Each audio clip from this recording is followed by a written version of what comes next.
Hello student, welcome back our YouTube channel science beta. তো প্রিয় ছাত্রছাত্রীরা, আজকে আমি তোমাদের সঙ্গে ক্লাস 12-এর WBTA টেস্ট পেপার 2022 এর সমাধান আলোচনা করব। অলরেডি দুটো ডিস্ট্রিক্টের কোশ্চেন পেপার ব্যাখ্যা সহকারে এমসিকিউ এর সমাধান হয়ে গেছে। যারা দেখুনি অবশ্যই দেখে নেবে, লিঙ্ক এই ভিডিও ডেসক্রিপশনে দেওয়া থাকবে। আজকে আমরা শুরু করছি তৃতীয় ডিস্ট্রিক্ট আলিপুরদুয়ার ডিস্ট্রিক্ট কোশ্চেন। ওকে, আলিপুরদুয়ার ডিস্ট্রিক্ট। তো এই ডিস্ট্রিক্টের কোশ্চেন পেপারে যে এমসিকিউ প্রশ্নগুলো আছে তার ব্যাখ্যা সহকারে আলোচনা করব এবং চেষ্টা করব সব থেকে সহজ এবং সরল করে তোমাদের বোঝানো। সেই জন্য খাতা পেন রেডি রাখো, যেইভাবে ব্যাখ্যা সহকারে বোঝাবো তোমাদের সেইটা খাতায় ভালো করে নোট করবো। ওকে, সেই জন্য ভিডিওগুলো স্কিপ করবে না, প্রথম থেকে শেষ পর্যন্ত দেখবে, কারণ ভিডিওগুলো খুবই গুরুত্বপূর্ণ হয়। আর তোমরা যদি নতুন থাকো অবশ্যই সায়েন্স বিটা চ্যানেল সাবস্ক্রাইব করবে এবং পাশে থাকা বেল আইকনটি প্রেস করবে। ভিডিওতে একটা লাইক দেবে আর বন্ধুদের সঙ্গে বেশি করে শেয়ার করবে। তা দেখে নাও পেজ নাম্বার, দেখে নাও page number S664 part B section 1 এই যে এমসিকিউ কোশ্চেন তার সমাধান। তো প্রথম কোশ্চেন নাম্বার 1, একের আই। এল ক্যাপিটাল এল দৈর্ঘ্যের একটি চুম্বকিত তারের চুম্বক ভ্রামক ক্যাপিটাল এম। তারটিকে বাঁকিয়ে অর্ধবৃত্ত গঠন করলে বৃত্তীয় চুম্বক ভ্রামক কত, অর্থাৎ অর্ধবৃত্তটির চুম্বক ভ্রামক কত হবে? অপশানগুলো কী কী দিয়েছে দেখে নাও। কোশ্চেন নাম্বার একের I, option A M, option বিটা কী বলছে দেখে নাও, m/2 pi, m/2 pi. Option C 2m/π। Option ডিটা কী বলছে দেখেন, πm। ওকে, কোশ্চেনটা কী বলছে দেখেন, একটা চুম্বক আছে, দণ্ড চুম্বক আছে যার দৈর্ঘ্য হচ্ছে এল। ওকে, আর ধরলাম এর মেরু শক্তি হচ্ছে qm এবং এর চুম্বক ভ্রামক কত বলছে, চুম্বক দ্বিমেরু ভ্রামক হচ্ছে কি ক্যাপিটাল M = qm × l। আমরা তো এটা জানি, চুম্বক মেরু শক্তি ইন্টু দৈর্ঘ্য। তাহলে বলেছে কি চুম্বক ভ্রামক m = qm × l। qm হচ্ছে কি মেরু শক্তি। ওকে, মেরু শক্তি qm হচ্ছে দুই চুম্বকের দুই মেরু শক্তি, আর এদের মধ্যেকার দূরত্ব কত, স্মল l। ওকে, এটা বলে দিয়ে আছে। নেক্সট বলছে কি এই দণ্ডচুম্বককে বাঁকিয়ে যদি একটা অর্ধবৃত্তাকার করা হয়, অর্থাৎ এই দণ্ডচুম্বকটাকে এভাবে বাঁকানো হচ্ছে। তাহলে এইভাবে দণ্ডচুম্বকটাকে যদি এইভাবে বাঁকানো হয়, দণ্ডচুম্বককে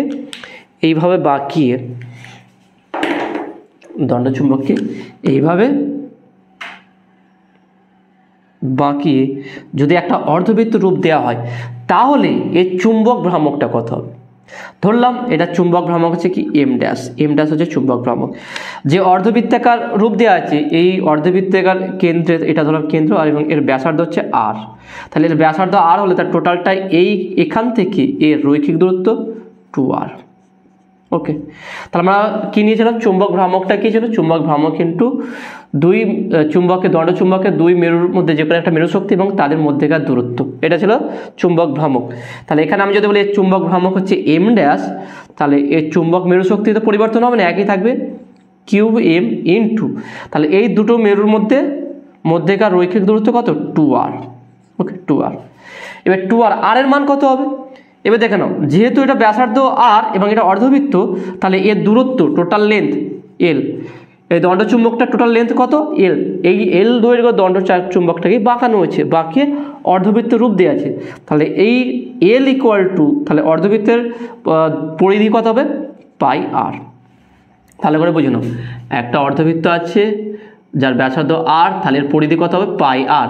কিন্তু এর দৈর্ঘ্য যদি l হয়ে থাকে তাহলে l = πr। ওকে, l = πr। তাহলে r = কত হবে, l/π। তাহলে এখানে যদি মানটা বসিয়ে দিই, তাহলে বা m ড্যাশ = qm × 2 × rটা হচ্ছে কত, l/π। ওকে, তাহলে = 2/πটা আমি বাইরে করছি, qm × l। তাহলে qm × l = কি ছিল, ক্যাপিটাল M। তাহলে বা m ড্যাশ = 2 ক্যাপিটাল M/π। তাহলে দেখে নাও এটা কোনটা আসলো, তাহলে 2m/π। অপশান দেখে নাও, option C is a right answer. কীভাবে আসছে ভালো করে বোঝার চেষ্টা করো। একটা দণ্ডচুম্বককে হচ্ছে কি তার রৈখিক দূরত্ব অর্থাৎ দুই মেরুর মধ্যেকার রৈখিক দূরত্ব ইন্টু যে কোনো একটা দণ্ডচুম্বক যে কোনো একটা মেরু শক্তির গুণফল QM × L, মেরু শক্তি ইন্টু দৈর্ঘ্য, দুই মেরুর মধ্যেকার দূরত্ব, সেটা হচ্ছে কি আমার চুম্বক দ্বিমেরু ভ্রামক। এটা বই তোমার PM আকারও দেওয়া আছে। এখানে M বলেছে বলে আমি M লিখলাম।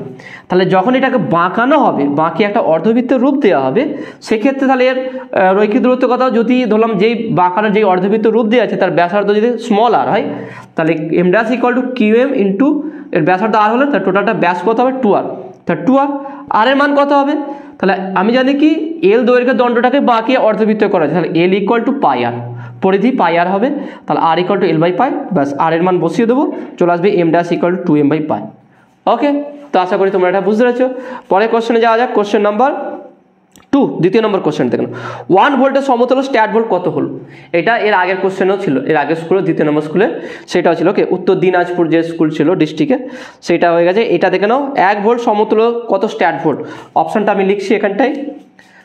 কোশ্চেন নাম্বার 2, দ্বিতীয় নম্বর কোশ্চেন, সহজ বলে আমি এখানে করছি। দেখুন অপশন এ, অপশন এ হচ্ছে দেখে নাও কত 1/100, 1/10⁹, 1/100, option B 10⁹9, option C 1/300, option D, option ডিটা কত বলছে দেখে নাও 300। তাহলে কত দেখে নাও, ভালো করে মনে রাখবে। 1 volt equal to 1/300 stat volt, বা 1 ভোল্ট ইকুয়াল টু 1/300 ESU। এটা যে কি বিভবের CGS এবং SI এর মধ্যে সম্পর্ক, ESU বলতে পারে বা স্ট্যাট ভোল্ট বলতে পারে। যদি বলে বিভবের CGS এবং SI এর মধ্যে সম্পর্ক কত হবে, 1 ভোল্ট সমান CGS এ কত হবে 1/300 ESU বা 1/300 স্ট্যাট ভোল্ট। তাহলে option C, option C is a right answer. Okay, next question, পরের কোশ্চেনে যাওয়া যাক। কোশ্চেন নাম্বার কত 3 নম্বর কোশ্চেনটা কি বলতে গেলাম, একটি রূপার তারের মধ্য দিয়ে 90 কুলম আধান 1 ঘন্টা 15 মিনিট ধরে প্রবাহিত হলে তড়িৎ প্রবাহমাত্রা কত হবে? খুবই সহজ কোশ্চেন। তাহলে অপশনগুলো লিখে দিই, অপশনগুলো কি কি বলেছে দেখে নাও। Question number 3, option A, option A 0.2, 0.02 to 0.22, okay 0.2 ampere, option B 0.02 ampere, option C, option C হচ্ছে কি দেখুন 2 অ্যাম্পিয়ার, অপশন ডি 0.22 অ্যাম্পিয়ার। কি গিভেন আছে দেখে নাও, কিউ ইকুয়াল টু বলেছে কত 90 কুলম, টি সময়টা কত বলছে 1 ঘন্টা 15 মিনিট, তাই না? 1 ঘন্টা 15 মিনিট, 1 ঘন্টা মানে হচ্ছে কত, 1 ঘন্টা হচ্ছে কত দেখে নাও 60 মিনিট, 60 মানে হচ্ছে কি 60 × 60, ওকে 60 মিনিট, 1 ঘন্টা মানে সময় হচ্ছে 60 মিনিট, 60 1 মিনিটে 60 সেকেন্ড, তা 60 × 60, তা 6 6 36, 3600, 3600 এত সেকেন্ড। 1 ঘন্টা সমান হচ্ছে কি 36 সেকেন্ড, তাহলে 36 সেকেন্ড 1 ঘন্টায় কনভার্ট করুন, তার সঙ্গে কত 15 মিনিট, 1 ঘন্টা 15 মিনিট, 15 মিনিট মানে কত 15 × 60। ভালো করে বুঝে নাও, প্রত্যেকটাকে 1 ঘন্টা 1 আওয়ার প্লাস 15 মিনিট তাকে কনভার্ট করলাম। 1 ঘন্টা মানে হচ্ছে 36 সেকেন্ড, 1 ঘন্টা মানে 60 মিনিট, 60 মিনিটের সঙ্গে সেকেন্ড করে 60 × 60 36 সেকেন্ড, আর 15 মিনিট 15 × 60, তাহলে কত হচ্ছে দেখুন এটা 3600 প্লাস 6 15 দেখুন 5 6 30 শূন্য আমি এখানে বসিয়ে দিলাম, 5 6 30 শূন্য থেকে 3, ওকে 6 কে 6, 6 আর 3 9, 900, ওকে তাহলে 3600 900, তাহলে 00 9 আর 6 কত হচ্ছে 9 আর 6 15 5 থেকে 1 3 আছে 45, 4500 সেকেন্ড। তাহলে 1 ঘন্টা 15 মিনিট মানে হচ্ছে কি 4500 সেকেন্ড। তাহলে এটা যে কিউ এত কুলম এত সময় ধরে পড়ে, তাহলে আইটা কত, আইটা কত, তাহলে আই ইকুয়াল টু আমরা জানি কি I equal to Q by T, তাহলে কিউ এর মান 90/4500, ওকে 4500 আছে, তাহলে শূন্য একটা শূন্য কাটবে না, 5 9 5 9 45 0, তাহলে I equal two 1/50, okay I equal two 1/50। একটা কাজ করছি উপর নিচে 2 দিয়ে গুণ করছি, আমি বলেছিলাম 5 থাকলে 2 দিয়ে গুণ করবে, 25 থাকলে 4 দিয়ে গুণ করবে, তাহলে উপরে কত হচ্ছে 2 আর নিচে 100, তার মানে আই ইকুয়াল টু কত হচ্ছে 0. দুটোর পর হবে 02 অ্যাম্পিয়ার, 0.02 অ্যাম্পিয়ার, তাহলে এখানে দশমিক তুলে দেয় 2/100, তাহলে ঠিক আছে। ওকে, 0.02 অ্যাম্পিয়ার, অর্থাৎ অপশনটা দেখে নাও, option B. Option B is a right answer. তাহলে প্রথম কাজ কি হবে, টিটা ঘন্টা মিনিট আছে, সে ঘন্টা মিনিটকে একদম সেকেন্ডে কনভার্ট করা, সেকেন্ডে কনভার্ট করবে, যত সেকেন্ড হবে। আর ফর্মুলা সহজ আছে, কিউ/টি, কিউ এর মান টি এর মান বসাবে, যেটা থাকবে সেটাই তত অ্যাম্পিয়ার হবে। ওকে, তো আশা করি তোমরা এটা বুঝতে পেরেছো। পরে কোশ্চেনে যাওয়া যাক, কোশ্চেন নাম্বার 4। 4 নম্বর কোশ্চেনটা কি বলে দেখে নাও, একটি পরিবর্তী তড়িৎচালক বলের সমীকরণ 300 sin 314 নিউ হলে আরএমএস মান কত হবে? একদম পাতি কোশ্চেন দিয়েছে, একদম সহজ। আমি যেই থিওরি তোমাদের পড়িয়েছিলাম সেই থিওরি যদি তোমরা দেখে থাকো ভিডিও, তাহলে তোমাদের কাছে খুব সহজ লাগবে। যারা বিশেষ করে পরিবর্তী প্রবাহের ভিডিওটা দেখুনি তারা অবশ্যই দেখবে, খুব সহজ করে বোঝানো হয়েছে, কারণ ওই চ্যাপ্টারটা ম্যাক্সিমাম স্টুডেন্টের খুব সমস্যা হয়। তো আমি চেষ্টা করি সব থেকে সহজ করে বোঝানোর, তোমরা যারা ভিডিওটা দেখবে তারা সহজেই বুঝতে পারবে অ্যাকচুয়ালি কনসেপ্টটা কী আছে আর কত সহজভাবে বোঝানো হয়েছে সেখানটায়। তাহলে কোশ্চেন নাম্বার কত? 4, 4 নম্বর question, option A. Option A দেখানো কথা বলেছে, অপশান এ 300√2, 300√2। ওকে, 300√2 আছে দেখানো, 300√2 volt. Option B, option B হচ্ছে 150√2 ভোল্ট। অপশান সি, অপশান সিটা কথা বলছে দেখে নাও। ওকে, অপশান সি বলছে দেখে নাও 300 ভোল্ট। অপশান ডি কোনোটিই নয়,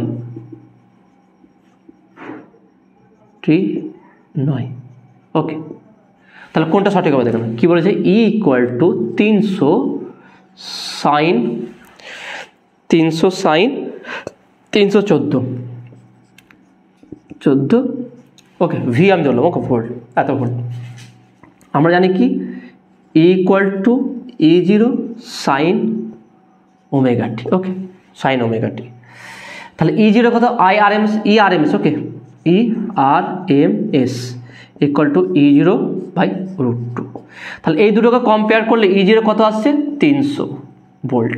তাহলে মান বসে দিই 300/√2। তাহলে একটা কাজ করছি, √2 ইন্টু √2 করলাম, তাহলে কত হচ্ছে 300√2 ইন্টু √2 শুধুই, তাহলে 15 × 2 = 30, 15 0, তাহলে 150√2 ভোল্ট। তাহলে ERMSটা কত হবে? 150√2 ভোল্ট, অর্থাৎ অপশান দেখে নাও, option B. Option B is a right answer. Simple ছিল কোশ্চেনটা, তো আশা করি তোমরা এটা বুঝতে পেরেছো। পরের কোশ্চেনে যাওয়া যাক। পরের কোশ্চেনটা কী বলছে দেখো, কোশ্চেন নাম্বার কত? 5। ওকে, কোশ্চেন নাম্বার 5 খুবই সহজ কোশ্চেন আছে।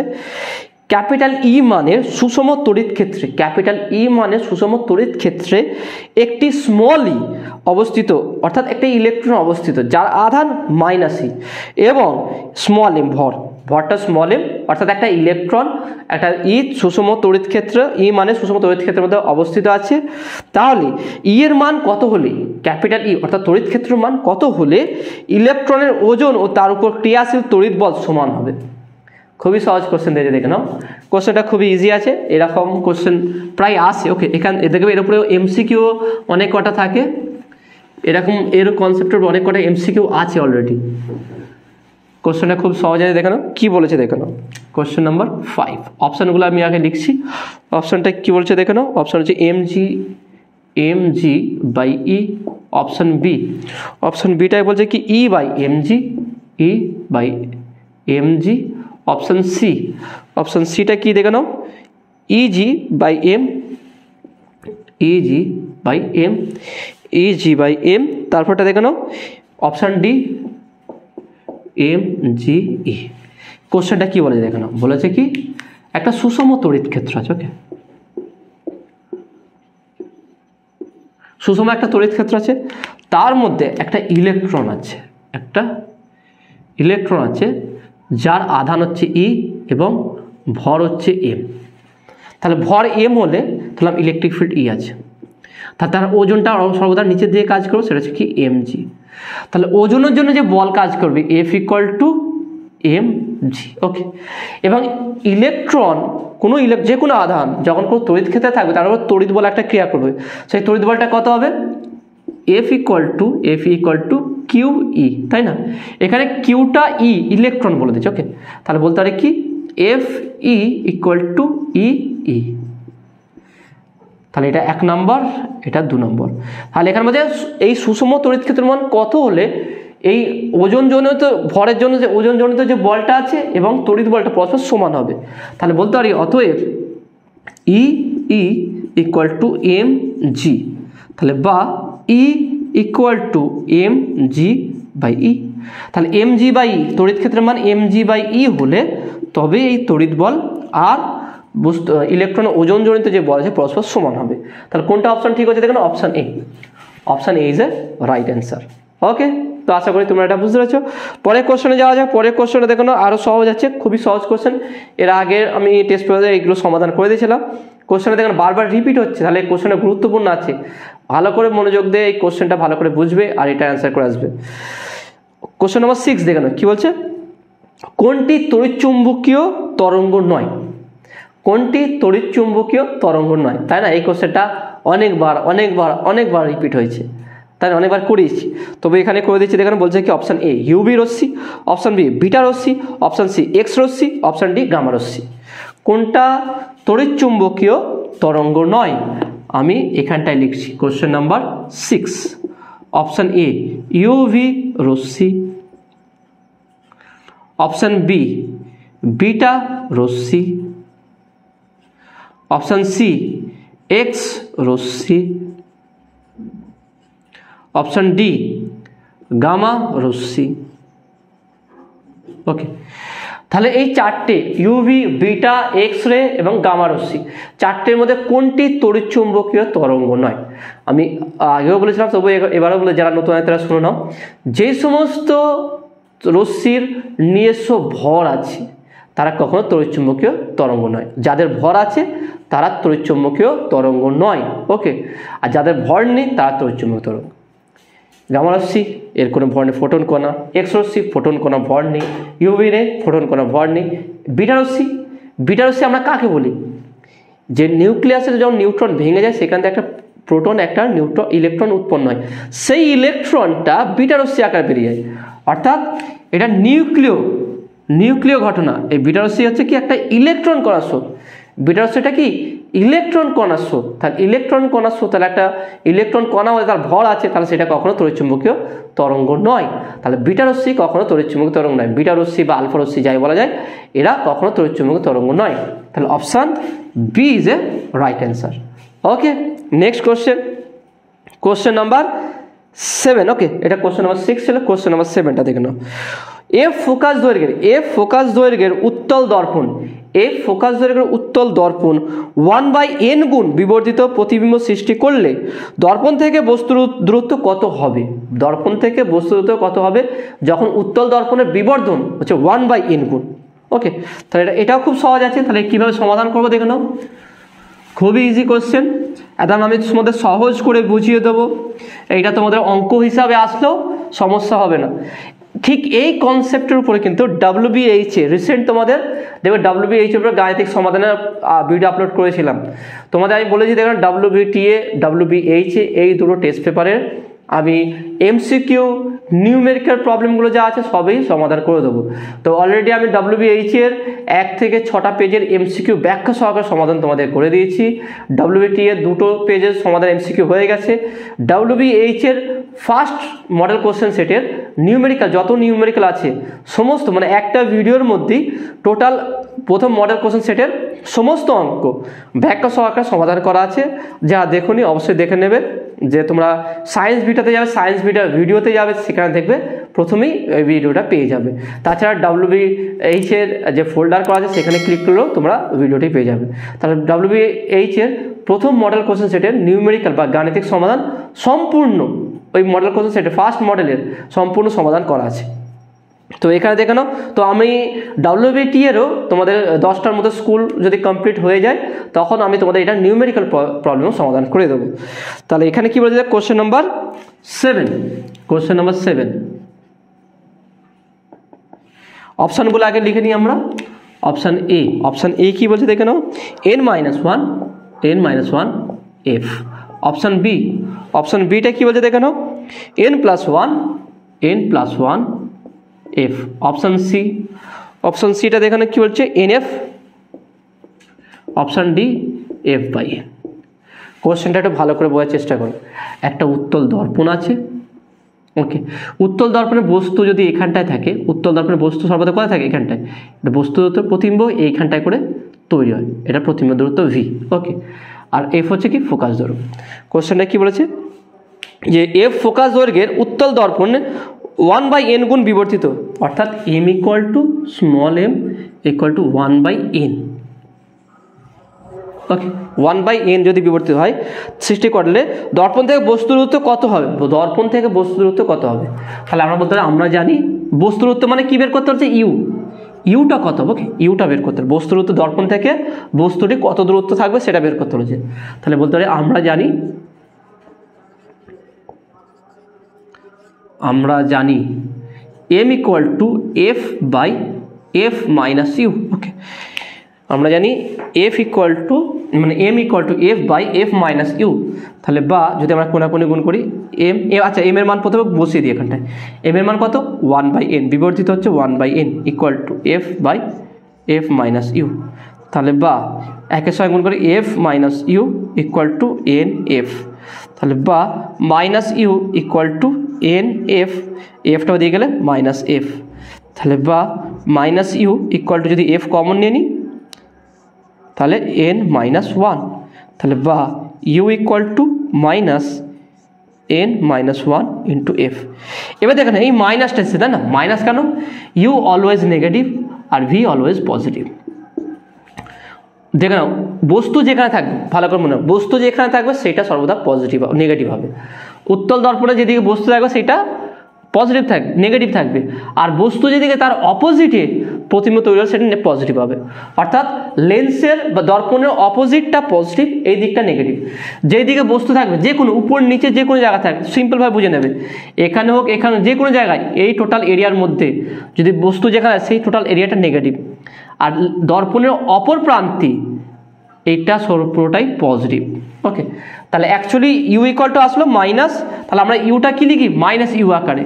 তাহলে মানে এখানে বস্তু দূরত্ব কত আছে, তাহলে বস্তু অতএব দর্পণ থেকে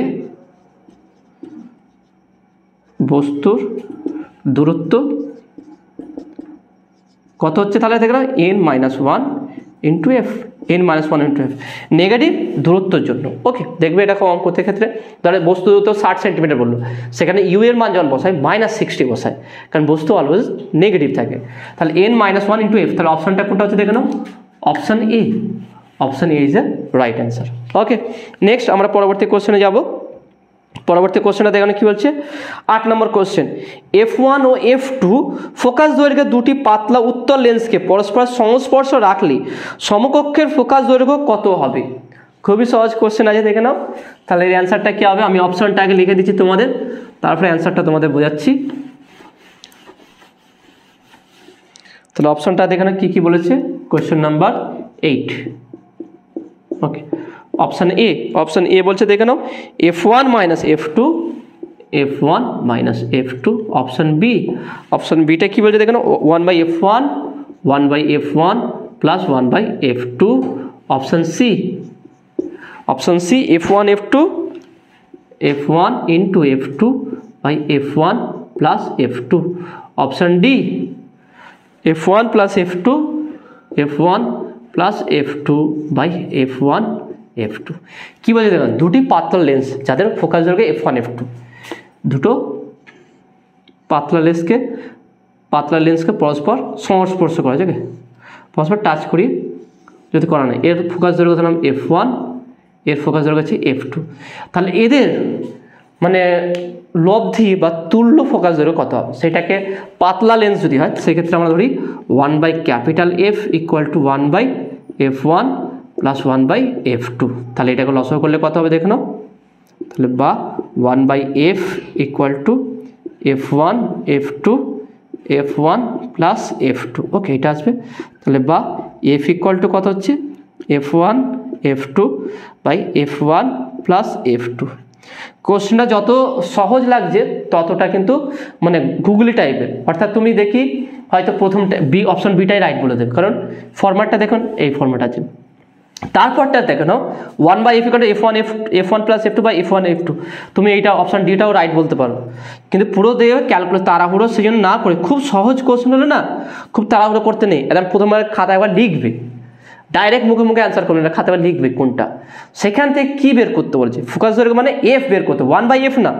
অনেকবার আমরা কি 1/f বের করে ফেলি, তো 1/f মানে কি 1/f1 প্লাস 1/f2, এইটা তো, তাহলে আমরা ডাইরেক্ট এটা অ্যান্সার করতে না, এটা হবে না, এইটাও হবে না। এফ যেহেতু বের করতে বলছে তাহলে f1 f2 by f1 plus f2, অর্থাৎ option C is a right answer. Okay, তো next question. Okay, next question number 9 কি বলছে দেখে নাও, ফোটনের তরঙ্গ দৈর্ঘ্য ল্যামডা হলে ওর ভরবেগ পি হবে। ফোটনের তরঙ্গ দৈর্ঘ্য ল্যামডা হলে ওর ভরবেগ পি হবে বলে অপশনগুলো দিয়ে দেখে নাও, তাহলে কোনটা হবে দেখে নাও, খুবই সহজ question number 9। Okay, option A হচ্ছে কি H by lambda. Option B এটা কি আছে দেখে নাও, H C by lambda. Option সিটা দেখে নাও কি বলছে কি H lambda by C. Option D বলছে করে কোনোটি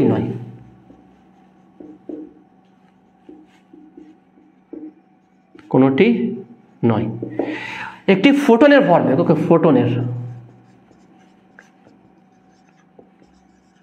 ভরবেগ পি কত, ফোটনের ভরবেগ আমরা জানি কি ফোটনের ক্ষেত্রে ই ইকুয়াল টু পিসি দেখে নাও, স্থির রেস্ট মাস ছিল E=√p² plus c² plus m0² c⁴, তাই না, এরকম ইকুয়েশন ছিল।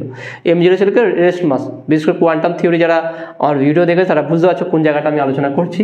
তাহলে ভরবেগ চেয়েছে, তাহলে এটা ফোটনের ক্ষেত্রে এটা, তাহলে p=e/c, তাহলে বা p=e হচ্ছে কি ফোটনের শক্তি, তাহলে h/c, তাহলে h কি hc by lambda by C, তাহলে বা p=hc বাই ল্যামডা সি কাটবে, p=h by lambda. Okay, p=h by lambda, এটা অর্থাৎ option A is a right answer. এবার তোমরা হয়তো ভাবছো স্যার আমরা ডাইরেক্ট ডি ব্রগলি তরঙ্গ দৈর্ঘ্য যে ফর্মুলা ছিল λ=h/p, তাহলে p=h/λ বসাতে পারি, কারণ এটা হচ্ছে ভর, আর এর ভর আছে বা ভর তরঙ্গ দ্বৈত সূত্রের উপর গঠিত। কিন্তু যখন ফোটনের কথা বলবে, যদি এটা কোশ্চেন হিসাবে দেয়, এমসিকিউর ক্ষেত্রে তো আমরা ডাইরেক্ট বসে দিতে পারি, কিন্তু যখন আমরা কোশ্চেন হিসাবে দেবে 2 নম্বর কোশ্চেন, তখন কিন্তু এইভাবে সমাধান করতে হবে, এখান থেকে স্টার্ট করলে হবে না, কারণ এটা ডি ব্রগলি কি পথের কণাধর্ম এবং তরঙ্গ ধর্ম দুটো নিয়ে কথাবার্তা বলে। কিন্তু ফোটনে কি মাসলেস যেহেতু, তাহলে E=PC, তাহলে PC থেকে নিয়ে p/e/c, এইভাবে তোমাকে সমাধান, মানে right calculation this is okay, এইটা হচ্ছে রাইট ক্যালকুলেশন, এটা সঠিক সমাধান এটা। তাহলে এটা যখন এমসিকিউ করবে তখন তুমি ডাইরেক্ট h/λ বলতে পারো, কিন্তু যখন 2 নম্বরের কোশ্চেন সমাধান করতে বলো তখন কিন্তু তোমাকে এই পথে এসে সমাধানটা করতে হবে। ওকে, নেক্সট কোশ্চেন নাম্বার 10, 10 নম্বর কোশ্চেনটা দেখুন কি বলছে, কোন বর্ণের আলোক রশ্মির বিক্ষেপণ ক্ষমতা সর্বনিম্ন।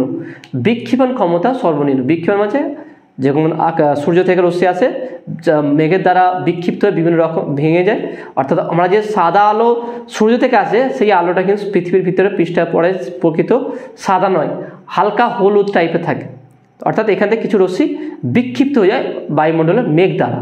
তাহলে কোন রশ্মির বলছে কি বিক্ষেপণ ক্ষমতা সর্বনিম্ন, কম বিক্ষেপ হয়। ওকে, অপশনটা দেখে নাও কি কি আছে, সব থেকে কম, কোনটা বেশি বিক্ষেপ হয় সেটা বলেনি, তাই না, কোনটি সব থেকে কম বিক্ষিপ্ত হয়। তাহলে অপশনগুলো দেখে নাও কি কি বলেছে, আমি এখানটায় লিখে দিচ্ছি না। কোশ্চেন নাম্বার 10, অপশন এ কি হচ্ছে দেখে নাও, লাল, নীল, সবুজ, বেগুনি। ওকে, লাল, অপশন বি নীল, অপশন সি সবুজ, অপশন ডি বেগুনি। ওকে, সব থেকে কম বিক্ষিপ্ত হয় কোন রশ্মি, সেটা অবভিয়াসলি লাল হবে, কারণ এর তরঙ্গ দৈর্ঘ্য বেশি হওয়ার জন্য এর বিক্ষেপণটা খুব কম হয়। ওকে, তার সঠিক উত্তর কি লাল বা রেড, এর বিক্ষেপণ সব থেকে কম হয়। নেক্সট কোশ্চেন নাম্বার 11, এটাও খুব সহজ, তোমার নিউক্লিয়ার ফিজিক্সে পেয়ে যাও, বা অ্যাটমিক নিউক্লিয়াস বা পারমাণবিক নিউক্লিয়াস চ্যাপ্টার তোমরা এটা পেয়ে যাবে। কি কোশ্চেনটা বলছে দেখো, বহুল প্রচলিত একটি মডারেটরের নাম হলো, মডারেটরের নাম। ওকে, অপশানটা লিখছি আমি, এটা এক্সপ্লেন তোমাদের একটু করব। Option A D2O, option B D2 মানে ভারী জল, okay, H2O, option C N2O, option D হচ্ছে K2O। তাহলে মডারেটরটা কি? অ্যাকচুয়ালি উচ্চ গতিশীল নিউট্রনকে তাপীয় নিউট্রন বা মন্থন প্রকৃতির নিউট্রনে কনভার্ট যে করে সেটা মডারেটর বলা হয়। যেমন গ্রাফাইট আছে এই জাতীয়, ওকে, ভারী জল D2O, ভারী জল বা গ্রাফাইট, এরা হচ্ছে মডারেটর। তাহলে মডারেটর কি? যার কোনো নিউট্রনকে, তাপীয় নিউট্রনের কোনো উচ্চ গতিশক্তি সম্পন্ন নিউট্রনকে তাপীয় নিউট্রনের যে মাধ্যম দ্বারা নিয়ে গেলে সেটাই তাপীয় নিউট্রনে পরিণত হয়ে যায়, তাকে বলা কি? মডারেটর। যেমন গ্রাফাইট, ভারী জল D2O, ওকে, এইগুলো হচ্ছে কি? মডারেটর। অর্থাৎ এখানে হচ্ছে D2O, এটা হচ্ছে মডারেটর হিসাবে কাজ করা। ওকে, নেক্সট পরের কোশ্চেনটা দেখো, কোশ্চেন নাম্বার 12, 12 নম্বর কোশ্চেনটা কি বলছে? বোরের তত্ত্ব অনুযায়ী জেড পরমাণু ক্রমাঙ্কের কোনো পরমাণুর n-তম কক্ষপথের ইলেকট্রনের শক্তির কোন রাশিটির সমানুপাতিক হবে? অর্থাৎ বোরের n-তম কক্ষপথের জেড হচ্ছে পরমাণু ক্রমাঙ্ক বিশিষ্ট n-তম কক্ষপথের শক্তি যে কোন রাশির সঙ্গে সমানুপাতিক হবে? খুবই সহজ, দেখে নাও কোশ্চেন নাম্বার 12। অপশানগুলো লিখে দিচ্ছি প্রথমে। অপশানটা কী বলে দেখে নাও, জেড বাই এন। অপশান বিটা কী বলে দেখে নাও, Z square by N. Option C হচ্ছে কি দেখে নাও, Z square by N square. Option ডিটা কী বলছে দেখে নাও, Z square N square. Okay, আমরা জানি কি বোরের n-তম কক্ষপথের শক্তি হচ্ছে -13.6 Z square N square. Okay, Z square যে কোনো পরমাণুর ক্ষেত্রে, শুধু হাইড্রোজেনের জন্য নয়, হাইড্রোজেনের ক্ষেত্রে জেড = 1 হয়ে যেত। ওকে, আমরা 1 বসিয়েছিলাম। তাহলে এবারে দেখে নাও, তাহলে 13.6 এটা ইলেকট্রন ভোল্ট, তাহলে -13.6 এগুলো ধ্রুবক, তাহলে En proportional to Z square N square. তাহলে কার সঙ্গে সমানুপাতিক হচ্ছে? Option C, Z square N square. তোমার পরমাণু গঠন বা পরমাণু চ্যাপ্টারটা খুলবে, সেখানে সিম্পলভাবে দেওয়া আছে, দেখে নাও। এটা তোমরা হয়তো জানো, সেখান থেকে ডাইরেক্ট এটা আসছে। ওকে, তাহলে খুবই সহজ কোশ্চেন ছিল। নেক্সট কোশ্চেন নাম্বার 13 নম্বর কোশ্চেনটা দেখে নাও। 111 ব্র্যাকেট 10 এটা ডেসিমেল। ওকে, ডেসিমেল সংখ্যা তুল্য বাইনারি সংখ্যা হলো, তুল্য বাইনারি সংখ্যা কত হবে? এটা খুব সহজ কোশ্চেন আছে, আমি এখানে লিখে দিচ্ছি। কোশ্চেন নাম্বার 13, অপশানগুলো দেখে নাও। অপশান এ কী বলে দেখে নাও, 1110111102। অপশান বিটা কী বলে দেখে নাও, 110 চারটে 1। ওকে, 11041 1 2 3 4। অপশান সি দেখে নাও কি আছে, 111 1 2 3 4 5 6 7 1 2 3 4 5 6 7 7টা 1 2 3 4 5 6 7 2। অপশান ডিটা দেখে নাও কত আছে, 10101010 1 2 3 4 10101010। তাহলে এটা কত বলছে, 111 10 20, এটা কত 2 হবে? এটা অ্যাকচুয়ালি চেয়েছে, খুবই সহজ। আমরা এটাকে বাইনারিতে কনভার্ট করব। এটা আবার দেখুন দু রকমভাবে করা যায়, একটা শর্ট ট্রিক আছে, একটা হচ্ছে বড় একটু হবে। যদি এমসিকিউ বারবার বলতে, যদি এমসিকিউ চলে আসে, তাহলে আমি বলবো শর্ট ট্রিকটা ইউজ করবে। শর্ট ট্রিকটা কি আমি ভিডিওতে অলরেডি তোমাদের বলে দিয়েছি, তো সেটা আমি তোমাদের ডিজিটাল দেখে নাও। এবারে কিন্তু ডিজিটাল তোমাদের সিলেবাসে নেই, তাই না? আমি তোমাদের একটু বলেছিলাম ভুল করতে, কিন্তু এটা এবার সিলেবাস নেই, তবু আমি এটা সমাধান করে দেবো তোমাদের। তাহলে দেখেন কীভাবে সিম্পল, যেমন সমাধানের রুলস আছে সেইভাবে প্রথম করবে। 111 ডিভাইড বাই 2, একে 2 দিয়ে ভাগ করো, তাহলে কত হচ্ছে 50 দুগুণে 100, 55 দুগুণে 110 প্লাস 1, এইভাবে লেখা। তাহলে 5 দুগুণ 10, 5 দুগুণ 10, তাহলে 55 দুগুণে 110, 111 আছে এটা। তাহলে এই 55টা আবার এখানে আসবে ডিভাইড বাই 2, তাহলে আমি দেখে লিখি কত হচ্ছে এখানে 54। ওকে, তাহলে 2 দুগুণে 4।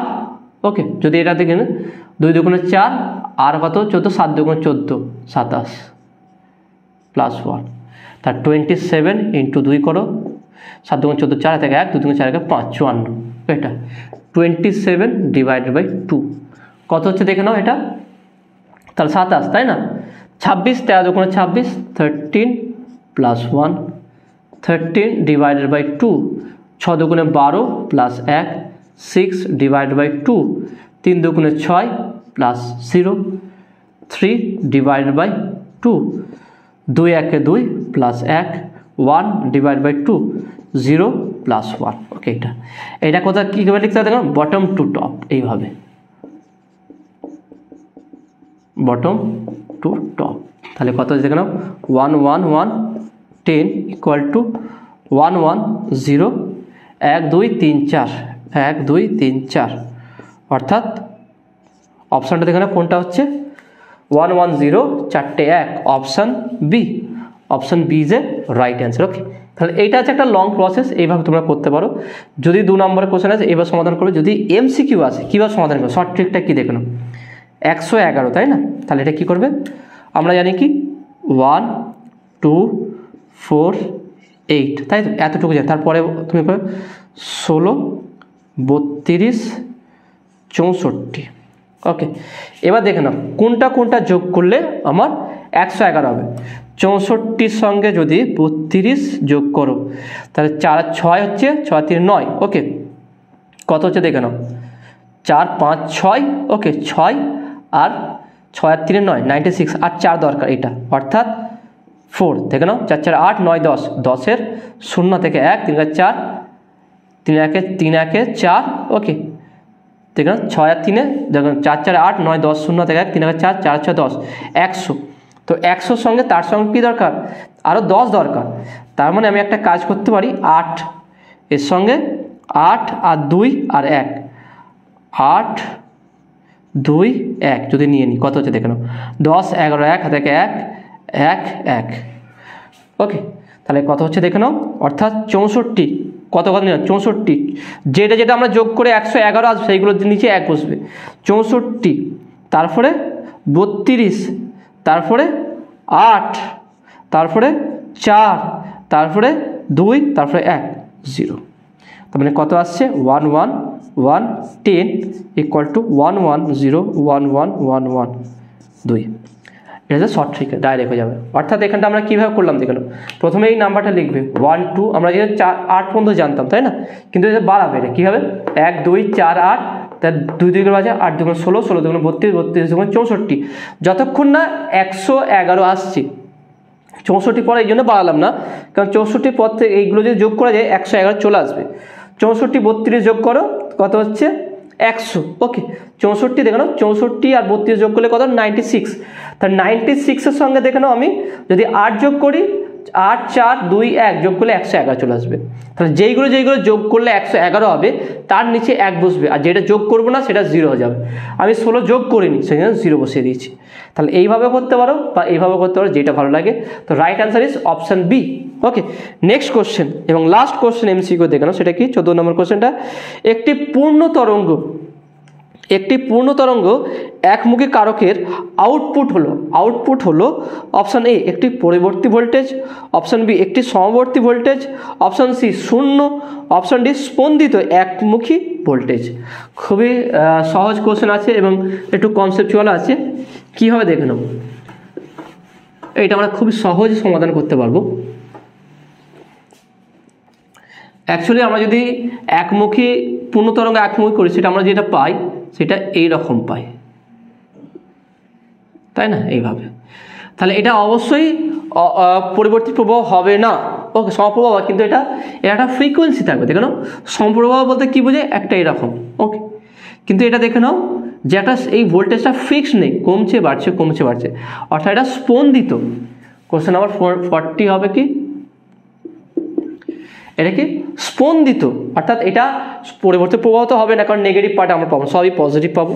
এখানে যা পাবো আমরা সব পজিটিভ পাবো, তাহলে অবশ্যই এটা পরিবর্তী হবে না।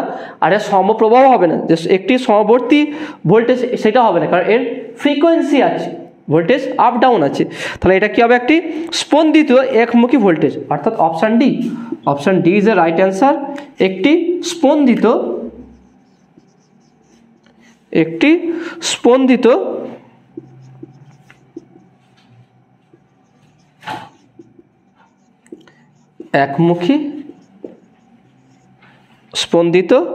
একমুখী voltage. Okay, this is right answer.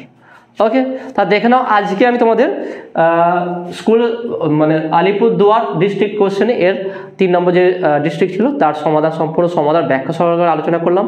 কেমন লাগলো সেটা তোমাদের অবশ্যই কমেন্টে সেটা জানাবে। নতুন থাকলে অবশ্যই সায়েন্স ভিডিও চ্যানেল সাবস্ক্রাইব করবে এবং পাশে থাকা বেল আইকনে প্রেস করবে। ভিডিওতে একটা লাইক দেবে আর বন্ধুদের সঙ্গে বেশি করে শেয়ার করবে। তো দেখা হবে নেক্সট ভিডিওয়। Have a nice day.